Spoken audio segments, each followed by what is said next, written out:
Dieu vous bénisse richement. Que Dieu vous bénisse. Est-ce qu'on peut donner l'offrande d'acclamation?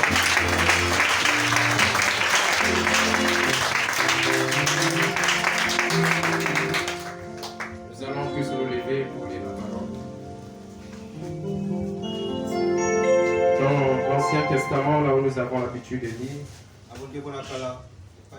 dans le livre de Jérémie, chapitre 18, je vais commencer à partir du premier verset jusqu'au verset 6. La parole qui fut adressée à Jérémie de la part de l'Éternel en ces mots: lève-toi et descends dans la maison du potier. Là, je te ferai entendre mes paroles. Je descendis dans la maison du potier, et voici, il travaillait sur un tour.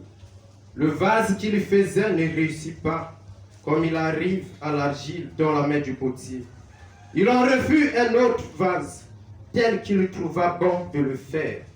Et la parole de l'Éternel me fut adressée en ces mots: ne puis-je pas agir envers vous comme ce potier, maison d'Israël? Dit l'Éternel. Voici comme l'argile est dans la main du potier, ainsi vous êtes dans ma main, maison d'Israël. Amen. Prenons encore dans le livre de Colossiens.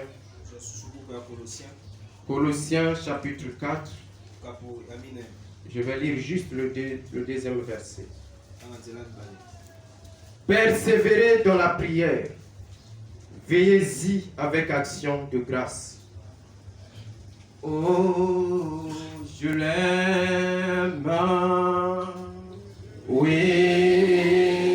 je l'aime. Parce qu'il m'a aimé et a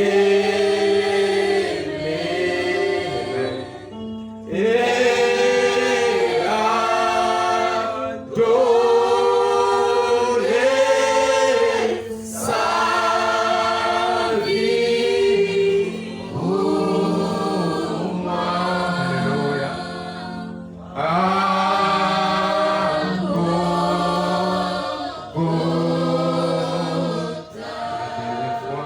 Oui, je l'aime. Oui, je l'aime. Parce qu'il m'a aimé. Alléluia. Et a donné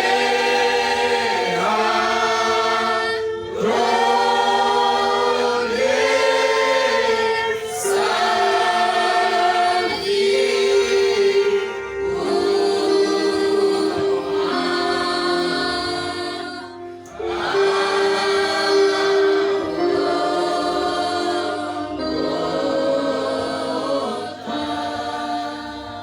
Bien-aimé Père Céleste, auteur de la vie éternelle, donateur des dons parfaits et excellents, nous te sommes infiniment reconnaissants, Seigneur, pour la grâce que tu as donnée à chacun de nous de venir dans ta maison, Seigneur, pour écouter ta parole, afin que cette parole puisse nous transformer à ton image et à ta ressemblance.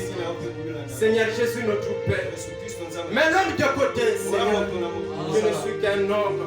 Mais nous savons une chose, Seigneur. Quand tu t'en parles d'un homme, Seigneur, tu transmets la vie au travers de l'homme. Je laisse que toi-même tu puisses parler, Seigneur. Que je sois un simple micro auquel tu vas utiliser pour bénir tes enfants ce soir. Ils ont quitté les quatre coins de la ville.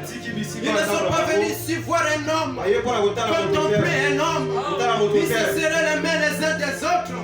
Mais ils sont venus ici, Seigneur, pour recevoir quelque chose de ta part, pour que tu puisses transformer leur vie, pour que tu puisses leur donner ta vie à toi. Seigneur, c'est leur désir. Seigneur, c'est leur prière. Et laisse qu'aucun d'eux, Seigneur, ne puisse sortir d'ici tel qu'il est rentré. Que chacun d'eux, Seigneur, reçoive, oh Dieu, selon son besoin. Car nous croyons, Seigneur, que De la même manière, j'avais donné la vue à la prostituée samaritaine. Seigneur, tu es plus que capable de faire la même chose. Tu peux encore changer. Il est écrit dans ta parole que tu es le même hier, aujourd'hui, éternellement. Ce que tu as fait hier, tu es capable, Seigneur, de répéter la même chose.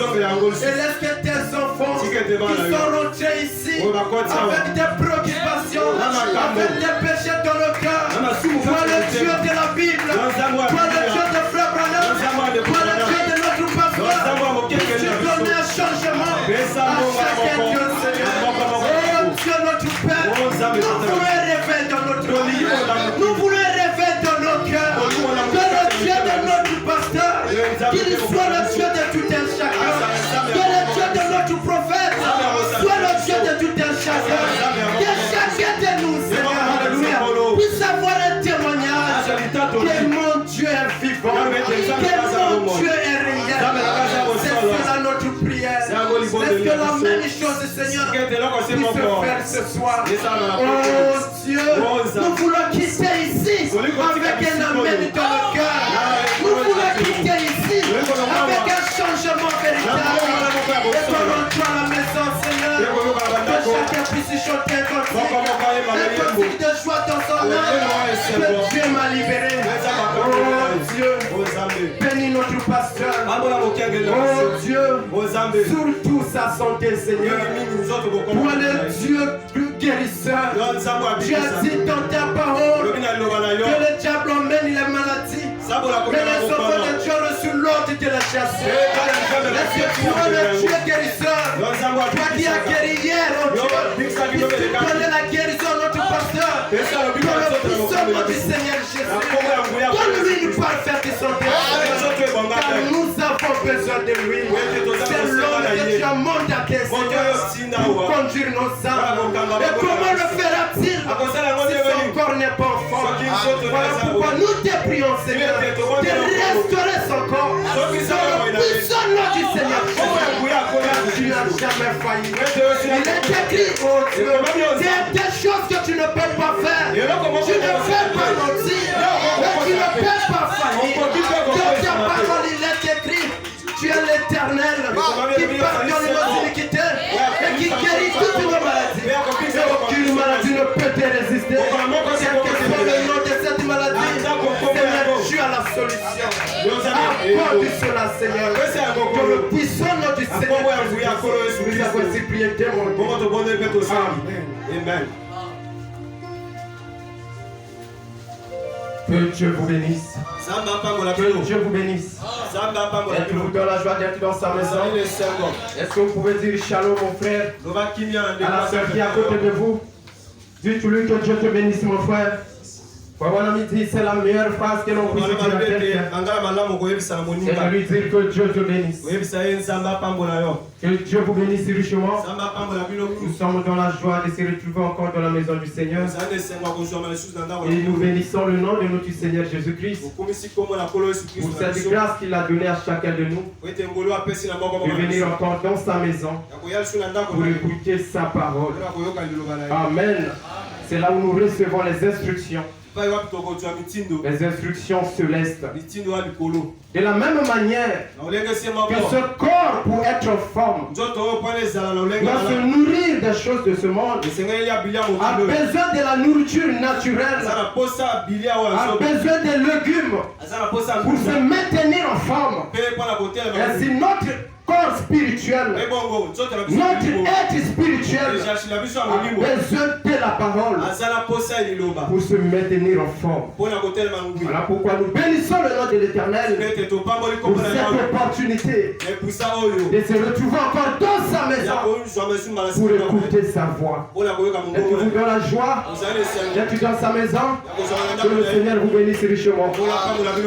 Nous continuons avec notre thème sur dans la maison du potier.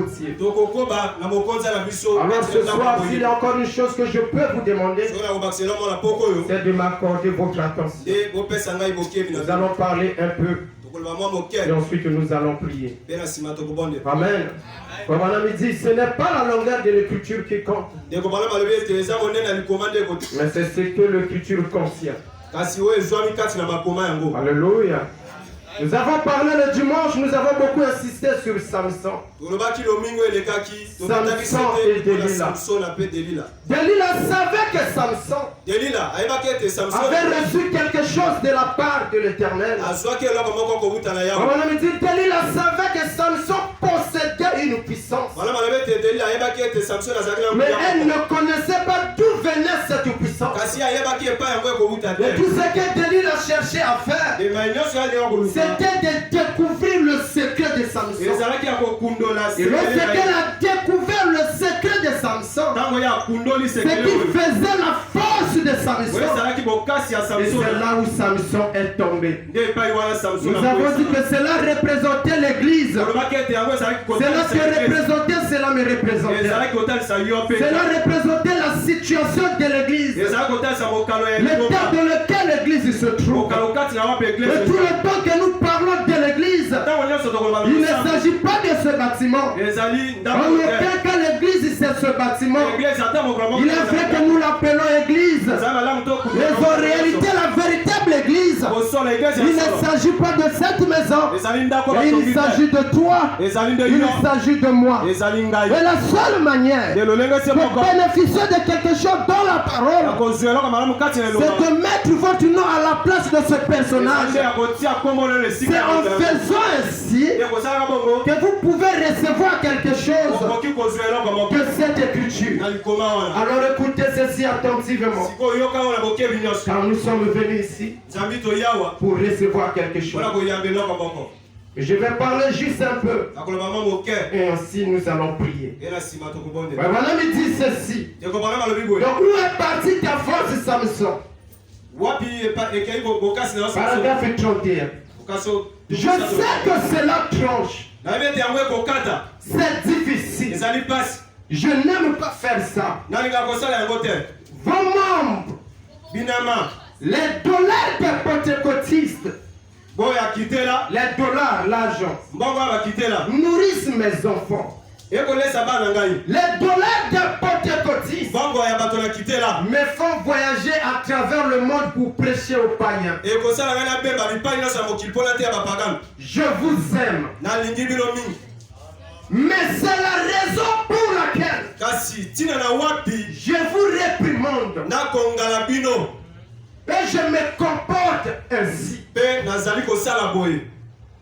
Voilà, s'adresse au pentecôtiste ici, dit que je sais que votre argent nourrit mes enfants.